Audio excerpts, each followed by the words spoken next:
কখনো কি ভেবে দেখেছেন দূর থেকেও কোনো মানুষ তার ব্রেনের মাধ্যমে অন্য একটি মানুষের অসুখ নিরাময় করতে পারে? আমাদের নার্ভাস সিস্টেম দিয়ে প্রতিনিয়ত অত্যন্ত সূক্ষ্ম মাত্রার বিদ্যুৎ বা বায়ো ইলেকট্রিসিটি প্রবাহিত হচ্ছে। আর ফিজিক্সের নিয়ম অনুযায়ী যেখানেই বিদ্যুৎ প্রবাহিত হয় সেখানেই একটা ম্যাগনেটিক ফিল্ড বা চৌম্বক ক্ষেত্র তৈরি হয়। কোয়ান্টাম ফিজিক্স অনুসারে এই বিশ্বে বাস্তবিক অর্থে দূরত্ব বলতে কিছু নাই, এখানে টাইম এবং স্পেস বলতে কিছু নাই। যখন আমরা এটা ভাবতে শুরু করি, যখন আমরা কনসিয়াসলি ভাবে আমরা অসুস্থ হতে শুরু করি, তখন আমাদের এনার্জিগুলো ব্লক হয়ে যায়। তখন আস্তে আস্তে সেই রোগগুলো আমাদের দৈহিকভাবে আমাদের দেহে আমরা দেখতে পাই এবং আমরা সেই রোগে আক্রান্ত হই। কিভাবে আমাদের অরাকে পজিটিভ এনার্জি দিতে পারি এবং আমরা একে অন্যের উপকার করতে পারি, এর জন্য কি কোনো ধ্যান করতে হবে বা কোনো কি আমল আছে? রাসূল করিম সাল্লাল্লাহু আলাইহি ওয়াসাল্লাম যখন কাউকে অসুস্থ দেখতেন, তিনি তার ব্যথার জায়গায় ডান হাত রাখতেন এবং বিশেষ দোয়া বা ফ্রিকোয়েন্সি পড়তেন। তাহলে কি ভাই আপনি বলতে চাচ্ছেন যে এত ওষুধ খাচ্ছি আমরা দিনের পর দিন, এত ডক্টরের কাছে যাচ্ছি, সেখানে মানুষ চাইলেই পারছে একজনের সাথে আরেকজন কথা বলে বা যোগাযোগ করে সে তার রোগটাকে সারিয়ে তোলার জন্য? আমি কিন্তু বলেছি যে একজন এনার্জি হিলার কি করে, সে তার এনার্জির ফোটন কণা বা কম্পাঙ্কগুলোকে বাস্তবিক অর্থে রোগীর দিকে আপনার যখন নিক্ষেপ করে, তখন রোগী সেটাকে একটা এন্টেনার মতো ধারণ করে। একজন স্ট্রোক করলো, কি হয়েছে? একটা জিন চালান দিল, সে জিন কি করলো? তার মস্তিষ্কে গেল, গিয়ে সেখানে গিয়ে সে তার রক্ত সঞ্চালনটাকে বন্ধ করে দিল। রক্ত সঞ্চালন বন্ধ করার কারণে স্ট্রোক হয়ে গেল। আসসালামু আলাইকুম। আই হোপ সবাই সুস্থ আছেন, ভালো আছেন। নতুন একটি পডকাস্টে আপনাদেরকে স্বাগতম জানাচ্ছি। কখনো কি ভেবে দেখেছেন দূর থেকেও কোনো মানুষ তার ব্রেনের মাধ্যমে অন্য একটি মানুষের অসুখ নিরাময় করতে পারে এই বৈজ্ঞানিক যুগে? হ্যাঁ, আজকে আমরা এমন একটি আশ্চর্যজনক টপিক নিয়ে আলোচনা করব। বরাবরের মতো আমাদের সাথে আছেন আমাদের বিশেষ অতিথি হাফেজ সাইফুল্লাহ মানসুর ভাই। ভাইয়া কেমন আছেন? জি, আলহামদুলিল্লাহ। আপনি ভালো আছেন? জি, আলহামদুলিল্লাহ ভালো আছি। আচ্ছা ভাইয়া, আজকে আরেকটু জটিল কোয়েশ্চেন আপনাকে করছি। সেটা হচ্ছে যে আমার কাজে কিন্তু কঠিন কোয়েশ্চেন করা অ্যান্ড আমি কখনোই আপনাকে আটকাতে পারি না। এটা বলব আমার দুর্ভাগ্য। যাই হোক, একজন মানুষ এই বৈজ্ঞানিক যুগে এসেও আমাদের এখন সোশ্যাল মিডিয়া বলেন, আমাদের তথ্য প্রযুক্তি বলেন, সবকিছু এত আপডেট। তারপরও কি এই যুগে এসে আমরা বিশ্বাস করব যে আসলেই একটা মানুষ আরেকটা মানুষকে মানে অনেক দূর থেকে তার ব্রেইনের মাধ্যমে তাকে সুস্থ করতে পারে, তার অসুখ নিরাময় করতে পারে? এটা কি আসলেই কোনো যুক্তি আছে এটাতে? বা আমি বলব যে এখানে বিজ্ঞান কি বলে আর কোরআন কি বলে? জি, অবশ্যই অত্যন্ত সুন্দর প্রশ্ন করেছেন। আমি বিস্তারিতভাবে আলোচনা করছি। একটু মনোযোগ দিয়ে শ্রবণ করবেন। সেটা আধুনিক চিকিৎসা বিজ্ঞান এবং কোয়ান্টাম বায়োলজির একটি অ্যাডভান্স শাখা রয়েছে যেটার নাম এনার্জি মেডিসিন। Energy medicine. বিজ্ঞানীরা প্রমাণ করেছেন যে মানুষের শরীরের প্রতিটি কোষ বা সেল আসলে একটা ছোট ব্যাটারির মতো কাজ করে। আমাদের নার্ভাস সিস্টেম দিয়ে প্রতিনিয়ত অত্যন্ত সূক্ষ্ম মাত্রার বিদ্যুৎ বা বায়ো ইলেকট্রিসিটি প্রবাহিত হচ্ছে। আর ফিজিক্সের নিয়ম অনুযায়ী যেখানেই বিদ্যুৎ প্রবাহিত হয় সেখানেই একটা ম্যাগনেটিক ফিল্ড বা চৌম্বক ক্ষেত্র তৈরি হয়। একেই আমরা অরা বা বায়োম্যাগনেটিক ফিল্ড হিসেবে জানি। যখন কোনো মানুষের শরীরে রোগ বা ব্যথা হয়, তার মানে হলো ওই নির্দিষ্ট জায়গায় সেলুলার এনার্জি বা ফ্রিকোয়েন্সি ড্রপ করছে বা ব্লক হয়ে যাচ্ছে। এখন একজন আধ্যাত্মিক সাধক বা এনার্জি হিলার কি করেন? তার নিজের ব্রেন এবং হার্টের ফ্রিকোয়েন্সি এতটাই হাই থাকে যে তিনি যখন তার হাতের তালু যেখানে সবচেয়ে বেশি নার্ভ এন্ডিং বা স্নায়ুপ্রান্ত থাকে, ওই অসুস্থ মানুষের শরীরে রাখেন, তখন ফিজিক্সের এনট্রেনমেন্ট ল অনুযায়ী হাই ফ্রিকোয়েন্সি থেকে এনার্জি লিক হয়ে লো ফ্রিকোয়েন্সির সেলে ট্রান্সফার হয়। রোগীর শরীরের ডেড বা ড্যামেজ টিস্যুগুলো সেই নতুন এনার্জি পেয়ে মুহূর্তের মধ্যেই রিচার্জ হয়ে যায় এবং ব্যথা তার গায়েব হয়ে যায়। এখন ব্যাপারটা আপনার প্রশ্ন অনুসারে যে এটা আমার কাছে যদি একজন রোগী থাকে তাহলে এটা সম্ভব। কিন্তু যদি সে আমার থেকে দূরে থাকে তাহলে এটা কিভাবে সম্ভব? হ্যাঁ, অবশ্যই সম্ভব। কারণ কোয়ান্টাম ফিজিক্স অনুসারে এই বিশ্বে বাস্তবিক অর্থে দূরত্ব বলতে কিছু নাই। এখানে টাইম এবং স্পেস বলতে কিছু নাই। সবই একটা ভাওতাবাজি। বাস্তবিক অর্থে যেটা আছে সেটা সবই এনার্জি। তো সেক্ষেত্রে আমরা আমাদের শরীর থেকে বা একজন হিলার যখন তার শরীর থেকে ওই এনার্জিটা কম্পাঙ্ক অনুসারে এই বিশ্বজগতে ছাড়ে, কোনো একটি নির্দিষ্ট ব্যক্তির কথা স্মরণ করে বা তাকে উদ্দেশ্য করে, তখন তার ওই কম্পাঙ্ক এবং তার ওই এনার্জি ওই ব্যক্তির কাছে চলে যায়। যেভাবে এন্টেনা কাজ করে সেভাবে ওই ব্যক্তি তার ওই কম্পাঙ্ক বা এনার্জিটাকে গ্রহণ করা হিসাবে একটা এন্টিনা হিসাবে কাজ করে।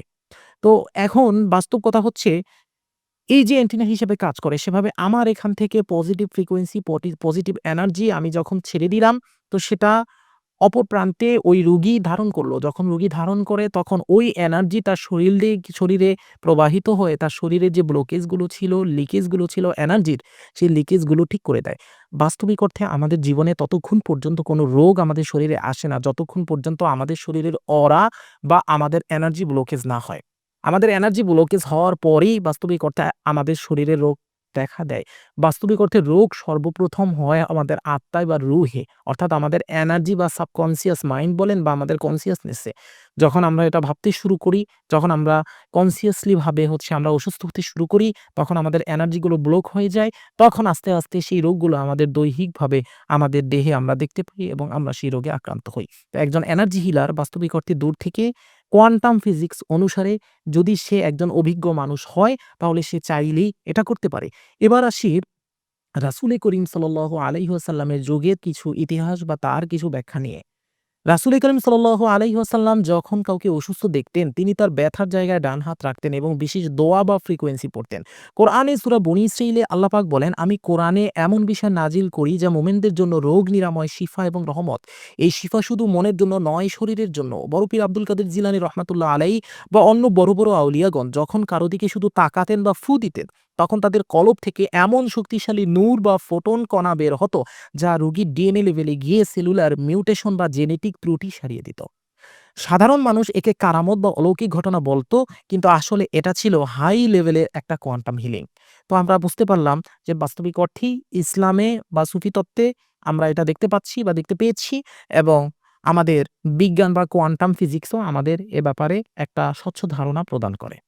অসংখ্য ধন্যবাদ। তাহলে কি ভাইয়া আপনি বলতে চাচ্ছেন যে এত ওষুধ খাচ্ছি আমরা দিনের পর দিন, এত ডক্টরের কাছে যাচ্ছি। সেখানে মানুষ চাইলেই পারছে একজনের সাথে আরেকজন কথা বলে বা যোগাযোগ করে সে তার রোগটাকে সারিয়ে তোলার জন্য? না, এখন আমি আপনার প্রশ্নর কথাটা বুঝতে পারছি। আপনার প্রশ্নটা মেইনলি এটা যে, যখন এভাবে একজন এনার্জি হিলার জি, হচ্ছে একটা রোগ সারিয়ে তুলতে পারতেছে, তখন আমাদের এই মেডিসিনের দরকারই বা জি, কি? জি। বা আমাদের চিকিৎসাবিদ্যার দরকার কি? তো রাসূল করিম সাল্লাল্লাহু আলাইহি ওয়াসাল্লাম ইরশাদ করেন যে, "তুমি আগে দাওয়া নেও, তারপর তুমি দোয়া নেও।"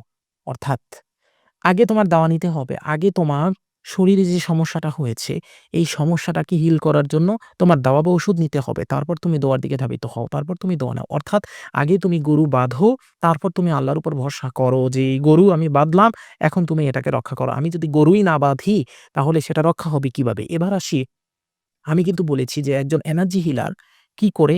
সে তার এনার্জির ফোটন কণা বা কম্পাঙ্কগুলোকে বাস্তবিক অর্থে রোগীর দিকে আপনার যখন নিক্ষেপ করে, তখন রোগী সেটাকে একটা এন্টেনার মতো ধারণ করে। তো ধারণ করলে রোগীর শরীরের যে এনার্জিতে ব্লকেজ আছে ওটা হিল হয়ে যায়। কিন্তু ওই ব্লকেজ হওয়ার কারণে তার শারীরিক যে ক্ষতি হয়েছে সেটা কিন্তু বাস্তবিক অর্থে এত দ্রুত এত সুন্দরভাবে হিল হয় না। এটা হিল হওয়ার জন্য অবশ্যই আপনার মেডিসিনের দরকার হয়। অবশ্যই আপনার আ যেটাকে বলা হয় আমাদের আধুনিক যে চিকিৎসা বিজ্ঞান সেটার দরকার হয়। আমি আপনাকে একটা ছোট কাহিনী শুনাই। যেই কাহিনীতে বাস্তবিক অর্থে 'দ্য মিরাকেল ম্যান' লিখে আপনি সার্চ করবেন গুগলে 'দ্য মিরাকেল ম্যান'। এই 'দ্য মিরাকেল ম্যান' লিখে যদি আপনি সার্চ করেন, তাহলে আপনি দেখবেন যে এমন একজন ব্যক্তি, তার শরীরের সব হাড় ভেঙে গিয়েছিল। তাকে ডাক্তাররা বলল যে, "চিকিৎসা বিজ্ঞানে এর কোনো প্রতিকার নাই। তুমি কোনোভাবেই সুস্থ হতে পারবা না।" কিন্তু ওই ব্যক্তি তার সাবকন্সিয়াস মাইন্ডে বারবার পজিটিভ ইনপুট দিতে সে এভাবে তার নিজেকে প্রিপেয়ার করেছিল যে, আগামী অমুক দিন, ১ বছর বা ২ বছর বা ২ মাস পর অমুক দিনে আমি আমার নিজের পায়ে হাঁটব। সে যখন অটুট ইয়াকিন এবং ভরসার সাথে এই ফ্রিকোয়েন্সিতে বারবার তার মস্তিষ্ক থেকে আল্লাহ রাব্বুল আলামিনের দিকে বা মহাবিশ্বে এই ফ্রিকোয়েন্সিকে নিক্ষেপ করেছে। তো আল্লাহ রাব্বুল আলামিন তাকে বারবার মহাবিশ্ব থেকে অনেক গুণ বেশি করে এই ফ্রিকোয়েন্সির ফল তার দিকে প্রদান করে। আপনি জানেন, চিকিৎসা বিজ্ঞান যেখানে ডিক্লাইন করে দিয়েছে যে না, তোমাকে কোনোভাবেই সুস্থ করা সম্ভব না, শরীরের সব হাড় তোমার ভেঙে গিয়েছে, সেখানে ঠিকই ওই নির্দিষ্ট দিনে ওই ব্যক্তি হাঁটা চলা শুরু করেছে এবং সে সম্পূর্ণরূপে সুস্থ হয়ে গিয়েছে। এটা আমার কথা না। আপনি গুগলে 'দ্য মিরাকেল ম্যান' লিখে সার্চ করেন। এই ব্যক্তির নাম, ঠিকানা, কোথায় আছে, ইচ অ্যান্ড এভরিথিং আপনি জানতে পারবেন। তো এখানে আমি কি বললাম? এখানে বললাম এটা যে বাস্তবিক অর্থে যে আমরা যদি আমাদের অভ্যন্তরে যে আমাদের এনার্জি ফিল্ড যেটা ব্লকেজ হয়ে গিয়েছে, এটাকে যদি আমরা কোনোভাবে সারতে পারি, তাহলে আস্তে, আস্তে আমাদের বাহ্যিক যে দেহ আমরা দেখতে পাচ্ছি, বাহ্যিক যে শরীর আমরা দেখতে পাচ্ছি, এখানেও আস্তে, আস্তে হিলিং শুরু হবে। কিন্তু এই হিলিং এর মানে এটা না যে আমি শুধুমাত্র আমার এনার্জি নিয়ে বসে থাকবো, আমি আমার কোনো বাহ্যিক ওষুধ নিব না, আমি কোনো আমার মেডিসিন নিব না, আমি কোনো আমার চিকিৎসা নিব না। এটা কিন্তু হবে না।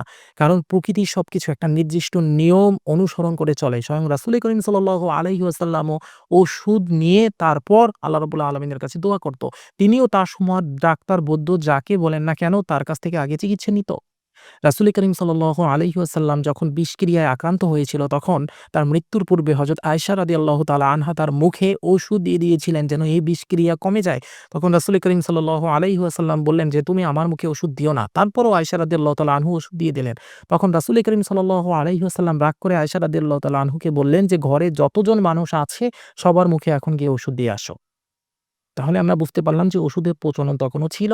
নবী করিম সাল্লাল্লাহু আলাইহি ওয়াসাল্লাম নিজেও ওষুধ নিয়েছিলেন। এর কারণ হচ্ছে এটা যে আমাদের দেহ বাস্তবিক অর্থে ২ টা জিনিস। একটা হচ্ছে আমাদের সূক্ষ্ম শরীর, আরেকটা হচ্ছে আমাদের স্থূল শরীর। তো আমাদের যে সূক্ষ্ম শরীর এটা হচ্ছে আমাদের রূহ বা আমার এনার্জি ফিল্ড বা অরা। এই অরা যখন ব্লকেজ হয় তখন আমাদের স্থূল শরীরে বিভিন্ন সমস্যার আমরা সম্মুখীন হই বা আমরা দেখতে পাই। তো এখন আমি এনার্জি হিলার হয়ে এনার্জি হিলিং এর মাধ্যমে তো আমার অরাটাকে আমি ঠিক করতে পারলাম। কিন্তু আমার যে স্থূল দেহটা এই স্থূল দেহটায় যে ক্ষতি হয়েছে, ক্ষয় হয়েছে এটাকে প্রাকৃতিক নিয়মে তো আমি ঠিক করতে পারলাম না। এ কারণে আমার মেডিকেলের চিকিৎসা নেওয়া আবশ্যক। তাহলে আমরা বুঝতে পারলাম যে যদি আমার কোনো রোগ হওয়ার আগে আমি আমার নিজের অরাকে শক্তিশালী করতে পারি, আমার এনার্জি ফিল্ডকে এতটা শক্তিশালী করতে পারি যে না এটায় কোনো ব্লকেজ থাকবে না, এটা কখনো ছিদ্র হবে না, তাহলে ইনশাআল্লাহ তাআলা আমার রোগ অনেকাংশে কমে যাবে। কিন্তু একবার যদি ছিদ্র হয়ে ব্লকেজ হয়ে আমার রোগ হয়ে যায় সেক্ষেত্রে আমার যেভাবে একজন এনার্জি হিলারের সহায়তা নিতে হবে, অনুরূপভাবে আমার উচিত সঠিকভাবে আমাদের ডাক্তারের পরামর্শ নেওয়া। আমি আপনাকে একটা কথা বলি, আমাদের এই আধুনিক চিকিৎসা বিজ্ঞানে আপনারা হসপিটালে, মেডিকেলে যত পেশেন্ট দেখবেন, আমি আপনাকে এনশিওরিটি দিয়ে বলতেছি, ওই সকল পেশেন্টের ভিতর ৯৯.৯৯% পেশেন্ট বাস্তবিক অর্থে কোনো না কোনো জিনের রোগী অথবা কোনো না কোনো জাদুর রোগী হয়। অর্থাৎ তাদের অরাটাকে ব্রেক করে, তাদের উপর ব্লাড ম্যাজিক করে, জিন চালান দিয়ে এমন একটা পরিস্থিতি ক্রিয়েট করা হয়, যার কারণে তাদের অরা ব্রেক হয়ে যায়, তাদের ওখানে ব্লকেজ তৈরি হয় সূক্ষ্ম শরীরে, যার কারণে স্থূল শরীরে সমস্যা হয়। এমন অনেক দেখা গিয়েছে, এমন অনেক রোগী আছে যার হার্ট অ্যাটাক হয়েছে। কিন্তু বাস্তবিক অর্থে হার্ট অ্যাটাক কিভাবে হয়েছে? তার উপর এমন জিন চালান দিয়ে দেওয়া হয়েছে যে সে হার্টের ওখানে গিয়ে হার্টের রক্ত সঞ্চালনটাকে থামিয়ে দিয়েছে। জাস্ট অল্প কিছুক্ষণ সময়ের জন্য থামিয়ে দিয়েছে, যার কারণে তার হার্ট অ্যাটাক হয়ে গেল। একজন স্ট্রোক করলো, কি হয়েছে? একটা জিন চালান দিল, সে জিন কি করলো? তার মস্তিষ্কে গেল, গিয়ে সেখানে গিয়ে সে তার রক্ত সঞ্চালনটাকে বন্ধ করে দিল। রক্ত সঞ্চালন বন্ধ করার কারণে তার স্ট্রোক হয়ে গেল। তো এটা হচ্ছে মেইন কাহিনী। একজন জিন তখনই একটা মানুষকে আক্রমণ করতে পারবে। একটা নেগেটিভ এনার্জি, ব্লাক ম্যাজিক তখনই একজন মানুষকে আক্রমণ করতে পারবে যখন ওই মানুষের অরা বা যে আপনার শক্তিটা রয়েছে, স্থূল শরীর, সূক্ষ্ম শরীরের যে সূক্ষ্ম শরীরটা রয়েছে সেটায় কোনো ছিদ্র থাকবে না, কোনো ব্লকেজ থাকবে না। এজন্য আল্লাহ রাব্বুল আলামিনের প্রতি আমাদের অটুট ইয়াকিন রাখতে হবে। যদি আল্লাহ রাব্বুল আলামিন আমাদের সহায়তা করে, তাহলে আমাদের কখনো এই অরাগুলায় ব্লকেজ হবে না ইনশাআল্লাহ তাআলা। আমি আশা করি আপনি বুঝতে পেরেছেন। অসংখ্য ধন্যবাদ। ভাইয়া আমি এখন জানতে চাচ্ছি কিভাবে আমাদের অরাকে পজিটিভ এনার্জি দিতে পারি এবং আমরা একে অন্যের উপকার করতে পারি। এর জন্য কি কোনো ধ্যান করতে হবে বা কোনো কি আমল আছে? জি, অবশ্যই। আমি আজকে শিখিয়ে দিচ্ছি। সুফি সাধনায় এই বিদ্যাকে বলা হয় তাসাররুফাতে কলব বা এনার্জি ট্রান্সমিশন। আধুনিক এনার্জি মেডিসিনে একেই কোয়ান্টাম টাচ বা রেইকির ইসলামিক ভার্সন বলা হয়। রেইকি সম্পর্কে অবশ্যই জানবেন। আজ আমি আপনাদের সেই গুপ্ত সাধনাটি দিব যার মাধ্যমে আপনি আপনার ২ হাতকে আক্ষরিক অর্থেই হিলিং ডিভাইসে বা নূরের সোর্সে পরিণত করতে পারবেন। তাই সকলে একটু মনোযোগ দিয়ে আমার এই সাধনাটা শুনবেন। যখন আপনার নিজের বা পরিবারের কারো শরীরে ব্যথা বা রোগ দেখা দিবে তখন এই প্র্যাকটিসটি আপনি করবেন। ১ম এ অজু করে শান্ত হয়ে বসবেন। আপনার ২ হাত বুকের সামনে এমনভাবে ঘষতে শুরু করবেন যেন আপনি শীতকালে হাত গরম করতেছেন। ঘষবেন। তো ঘষার পর প্রায় ৩০ থেকে ৪০ সেকেন্ডে খুব দ্রুত আপনার হাত ঘষুন। যতক্ষণ না আপনার হাতের তালু প্রচণ্ড তাপ বা ইলেকট্রিসিটি ফিল হয়। এবার যখন আপনার হাতের তালুতে প্রচণ্ড তাপ বা ইলেকট্রিসিটি ফিল হবে, তখন হাত দুটো ঘষা থামিয়ে সামান্য ফাঁকা ১ থেকে ২ ইঞ্চি ফাঁকা করে ধরে রাখুন। আপনি আক্ষরিক অর্থেই অনুভব করবেন যে আপনার ২ হাতের মাঝখানে একটা ম্যাগনেটিক ফোর্স বা চুম্বকের মতো বলয় তৈরি হয়েছে। এবার ঠিক এই এনার্জি বলয় তৈরি হওয়ার মুহূর্তে আপনি আপনার চোখ বন্ধ করুন, কল্পনা করুন আপনার কলব বা হাড় থেকে একটা উজ্জ্বল সবুজ রঙের নূর আপনার ডান হাতের তালুতে এসে জমা হচ্ছে। কথা বুঝতে পেরেছেন? তো যখন আপনি এটা ভাববেন, ভাবার পর সেই ডান হাতটি আপনার নিজের বা রোগীর ব্যথার জায়গায় যেমন মাথা, বুক বা জয়েন্টে আলতো করে রাখুন। চাপ দেওয়ার দরকার নেই। জাস্ট রাখবেন, শুধু স্পর্শ করে রাখুন এবং আপনার কলবের গভীর থেকে আল্লাহর একটি অত্যন্ত শক্তিশালী হিলিং ফ্রিকোয়েন্সি বা ইসমুল আজম একটানা জপ করতে শুরু করবেন। সেটি হলো ইয়া শাফিউ ইয়া সালামু। এর অর্থ হচ্ছে হে রোগ নিরাময়কারী এবং হে প্রশান্তি দাতা। এই নামটি ৭ বার বা ২১ বার যখন জপ করার সময় আপনার শেষ হয়ে যাবে, তখন ৭ বার বা ২১ বার জপ করার সময় আপনি ভিজুয়ালাইজ করবেন বা ফিল করবেন যে আপনার হাতের তালু থেকে সেই সবুজ নূরের লেজার রোগীর শরীরের ওই ড্যামেজ সেলের ভিতর প্রবেশ করছে এবং কালো ধোঁয়ার মতো ওই ব্যথার এনার্জি বা রোগটাকে পুড়িয়ে ছাই করে দিচ্ছে। আপনি নিজে কোনো হিলার নন, আপনি শুধু মহাবিশ্বের ওই খোদাই এনার্জির একটা চ্যানেল বা তার হিসেবে কাজ করতেছেন, যার মাধ্যমে খোদাই এনার্জি তার শরীরের ভিতর প্রবাহিত হচ্ছে। তো আপনি যেদিন থেকে এই কোয়ান্টাম টাচ বা নূরের হিলিং প্র্যাকটিস শুরু করবেন, সেদিনই এর রেজাল্ট দেখে আপনি চমকে যাবেন। চোখের সামনে দেখবেন যে তীব্র মাথা ব্যথা বা শরীরের জয়েন্ট পেইন কয়েক মিনিটের মধ্যে ম্যাজিকের মতো গায়েব হয়ে যাবে ইনশাআল্লাহ তাআলা। টানা ২১ দিনে প্র্যাকটিস করলে আপনার হাতের তালুর ওই এনার্জি গেটওয়ে স্থায়ীভাবে ওপেন হয়ে যাবে ইনশাআল্লাহ। আপনি আক্ষরিক অর্থেই একজন স্পিরিচুয়াল হিলারে পরিণত হবেন। আপনার স্পর্শে একটা অদ্ভুত প্রশান্তি চলে আসবে, যা বিজ্ঞান, লজিক দিয়ে কখনো মিলাতে পারবে না ইনশাআল্লাহ তাআলা। আপনারা সকলে প্রচেষ্টা করে দেখতে পারেন। অসংখ্য ধন্যবাদ। আশা করছি আমার দর্শকরা নিজের অরাকে জাগ্রত করে তুলবে এবং আমরা একে অন্যের উপকার করব। আপনাদের প্রোগ্রামটা কেমন লেগেছে অবশ্যই জানাবেন। আমার দর্শকদের উদ্দেশ্যে যদি ভাইয়া কিছু বলতেন। আমি শুধু একটি কথাই বলব, সেটা হচ্ছে মহান পাক পরওয়ারদিগার রব্বুল আলামিনের উপর ইয়াকিন অটুট রাখুন এবং তাকে স্মরণ করুন। যত বেশি আপনি তাকে স্মরণ করবেন, তার উপর আপনার ইয়াকিন যত বেশি অটুট থাকবে, তত আপনার অরা অত বেশি শক্তিশালী হবে এবং এটা কখনো আর ভেদ করা পসিবল হবে না। এটা ব্লকেজ তৈরি হবে না, এটা ছিদ্র হবে না। তাই আপনি আল্লাহ রাব্বুল আলামিনের প্রতি অটুট ভরসা রাখুন, ইয়াকিন রাখুন। আমি প্রায়শই আমি প্রায়শই একটি উদাহরণ দিয়ে থাকি। সেটা হচ্ছে হযরত সুলাইমান আলাইহিস সালামের ১ম স্ত্রী বিবি মারিয়াম আলাইহিস সালাম যখন গর্ভবতী ছিলেন, হযরত সুলাইমান আলাইহিস সালাম এমন একজন নবী, যেই নবীর কথায় বিশ্বজগতের সবকিছু চলত। জিন যার বশে ছিল, শয়তানও যার কথা শুনত, বাতাস, আকাশ সব পশু-পাখি যার কথা শুনত। সেই নবী সুলাইমান আলাইহিস সালামের স্ত্রীর কাছে তখনকার ইহুদি আলেমরা গেল এবং বলল, "হে বিবি মারিয়াম, তোমার স্বামীকে বলো বাইতুল মুকাদ্দাস তৈরিতে তার যে প্রচেষ্টা সেটা বন্ধ করে দিতে। কারণ আমি যদি বন্ধ না করো তাহলে তোমার স্বামীর উপর এমন ব্ল্যাক ম্যাজিক করব, তোমার স্বামী এবং তোমার উপর যেটা হচ্ছে সামরি জাদুকরের ব্ল্যাক ম্যাজিক হবে। মুসা আলাইহিস সালামের সময়ের সামরি জাদুকরের ব্ল্যাক ম্যাজিক এবং এই ব্ল্যাক ম্যাজিকে তুমিও মারা যাবা, তোমার স্বামীও মারা যাবে। যদি জীবন বাঁচাতে চাও তাহলে বাইতুল মুকাদ্দাস নির্মাণ বন্ধ করে দিতে বলো।" যখন বিবি মারিয়াম আলাইহিস সালাম এই কথাটা বলল হযরত সুলাইমান আলাইহিস সালামকে, তখন হযরত সুলাইমান আলাইহিস সালাম বললেন যে, "বিশ্বজাহানের স্রষ্টা যিনি আমাকে দেখছেন, আমাকে এত রাজত্ব দিয়েছেন, আমাকে যিনি রক্ষা করছেন, তোমার কি মনে হয় না যে তিনি এই সামান্য ব্ল্যাক ম্যাজিক দিয়ে আমাকে রক্ষা করবেন? সুতরাং আমি বাইতুল মুকাদ্দাস তৈরি কখনোই বিরত রাখব না।" এই কথা বলার পর তিনি বাইতুল মুকাদ্দাস তৈরিতে আবার সামনের দিকে আগালেন, অর্থাৎ তিনি তার কাজ বিরত রাখলেন না। এরপরও এত কিছু বলার পরও তার স্ত্রী বলে না, মহিলা মানুষের মন আবেগী বেশি, চিন্তা বিবেক দিয়ে ভাবে না, আবেগ দিয়ে ভাবে। তো সে বারবার এটা ভেবে ভয় পাচ্ছিল যে, "হায় আল্লাহ! কি হবে? আমার পেটে তো বাচ্চা।